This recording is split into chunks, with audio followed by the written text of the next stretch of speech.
Are you proud? Oh, please hear me in love. Because if you're thinking you're not, chances are you are. You know, we can sure spot pride in others, can't we? But we are very blinded to seeing it in ourselves. You know, that brings us today to chapter 4, verse 6, where God tells us he's opposed to the proud. Now, this is in the context of conflict, and we're looking for the solution to conflict.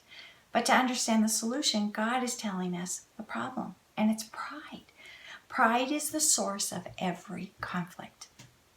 Oh, who are you butting heads with right now? Who are you in disagreement with, quarreling with?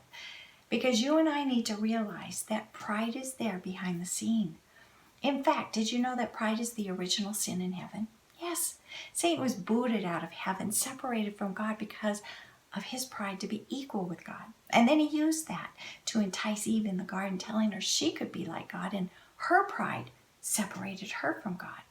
Has your pride separated you from God? Well, now think, because as I look at them, I see that pride is actually rejection of God.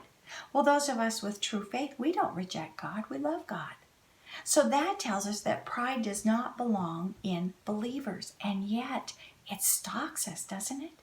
How do you and I recognize pride? Well, ultimately is self-glorification. My land, just look at social media. Look at all those selfies. Today, as we go in and we investigate and look at pride, we need to see how pride tries to creep into our lives. And I'd like to give you some examples that I've had to look at in myself. How do you view yourself?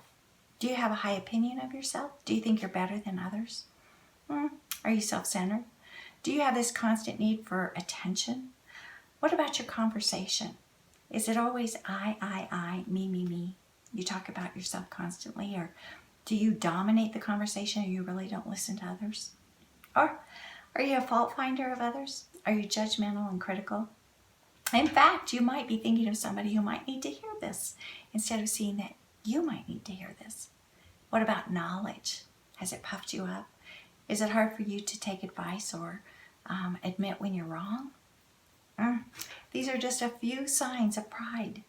Join me today and let's let the Holy Spirit do surgery on our hearts.